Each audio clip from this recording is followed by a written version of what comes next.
Salut Norman.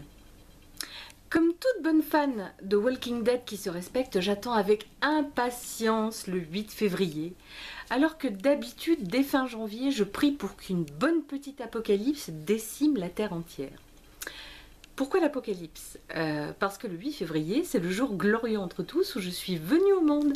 Et pourquoi est-ce que je l'attends avec tant d'impatience alors que d'habitude j'ai juste envie de me mettre sous ma couette, avaler 2 pots entiers de Lexomil et de mourir? Eh bien tout simplement c'est parce que, outre mes 40 printemps, je sais, je les fais pas. Et d'ailleurs vous vous dites que je les fais pas. Si, vous vous le dites. Vous vous le dites? Vous vous le dites ou je fais cramer votre famille? J'ai les noms. Bref, je disais donc, outre l'arrivée de mes 28 printemps, le 8 février marque également le retour de Walking Dead, la seconde partie de Walking Dead. Bref, comme toute fan impatience, j'ai pianoté fébrilement sur le web à la recherche de petits scoops, de petits spoils, bref, de la moindre petite bribe d'information qui me permettrait de subsister jusqu'à la saison prochaine. Et de fil en aiguille, je suis tombée sur une vidéo YouTube de toi. Une vidéo demeurant fort plaisante à regarder, dans laquelle tu poses avec un splendide chat noir pour un magazine People, je crois, et dans laquelle tu déclares en préambule, je te cite, « Je ne suis pas sexy ». Le tout évidemment d'une voix suave et sexy. Bref. C'est quoi ton problème, Norman? Tu veux te la péter humble? C'est un plan pour pécho les meufs ou réellement tu n'as absolument aucune conscience de ton potentiel de sexitude sur l'échelle de Richard de la sexitude? Non, parce que si c'est un plan pour te la péter humble et pécho les meufs, respect, bonne tactique. C'est vrai que nous les femmes, on aime bien les hommes qui ont un léger manque de confiance en eux, hein, le genre tough guy, bad guy, mais qui a une petite fêlure sous sa carapace. On se sent utile, on peut l'envelopper de nos bras protecteurs et on peut recouvrir de notre écorce jusqu'à bout de force leurs plaies les plus profondes. Oh. Je cite Obispo, ça va pas mieux. Bref, je disais donc, si c'est un plan pour pécho de la meuf, bien joué. En revanche, si vraiment tu n'as pas conscience de ton sex-appeal, là c'est très grave. Et j'ai relevé quelques détails intéressants qui pourront t'aider à t'en rendre pleinement compte. Donc, je me suis mise de nouveau à pianoter de mes petits doigts agiles, tels de petites abeilles industrieuses, sur Google, mais cette fois à la recherche d'informations te concernant. Et j'ai découvert que tu as été mannequin chez Prada. Je me suis renseignée. En général, ils ne prennent pas des tons.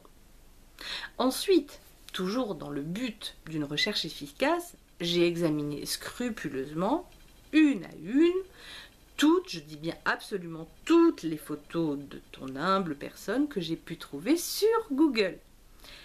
Et wow! C'est moi où il fait chaud tout d'un coup.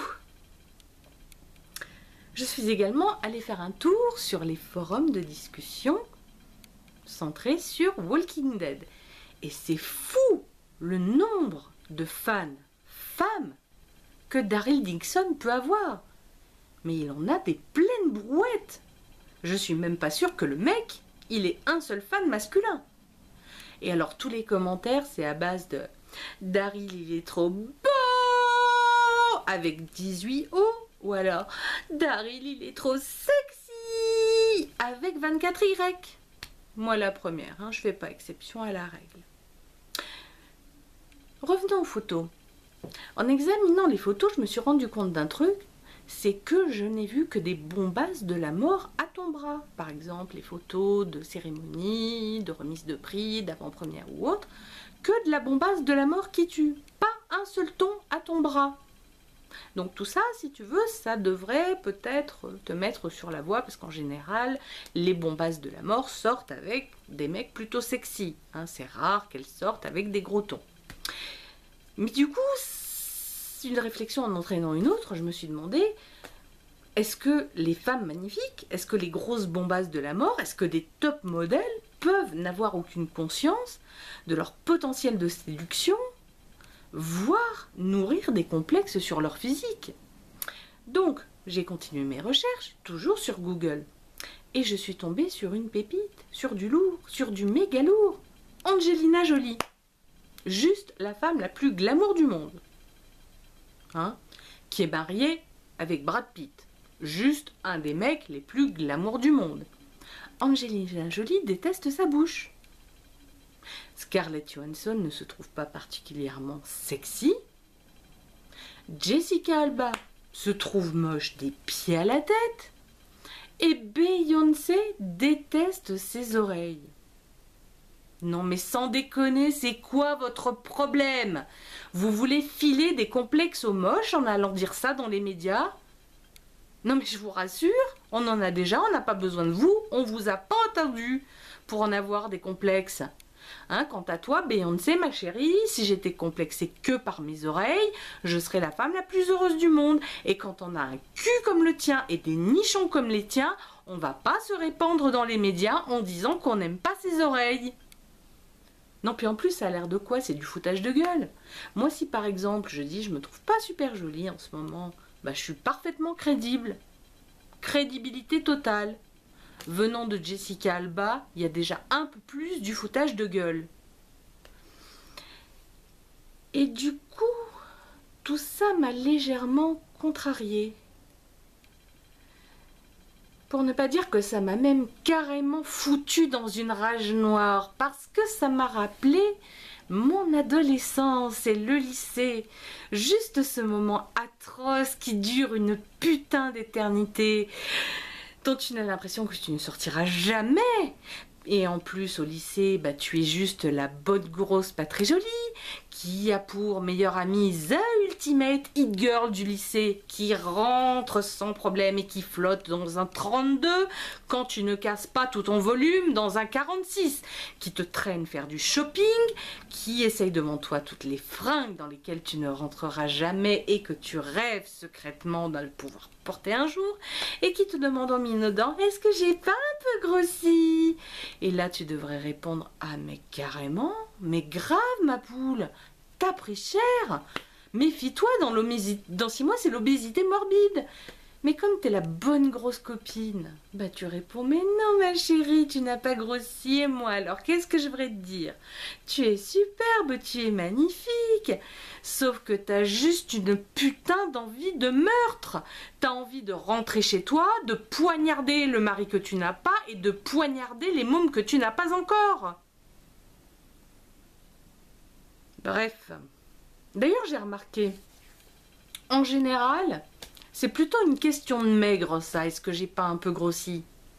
Non, parce que moi, quand j'ai passé une semaine déprimée au fond de ma couette, en train de me gaver de Nutella, de chocolat, de donuts, de viennoiseries, de hot dog, de boîtes de cassoulet, et j'en passe, et que j'ai pris 12 kilos, je vais pas voir mes copines, je vais pas voir mon mec pour leur demander en minaudant « Est-ce que j'ai pas un peu grossi ?»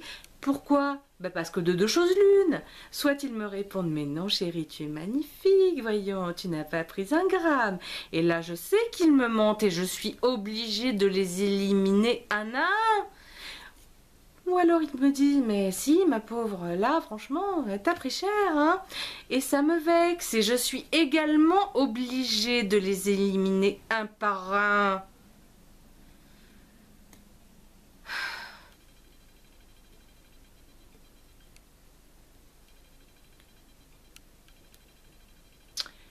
Mais on s'éloigne du sujet. Le sujet était Norman Reedus. Tu es sexy, tu le sais, alors ramène pas ta fraise et assume ton statut de sexe symbole. Et si vraiment t'y crois pas,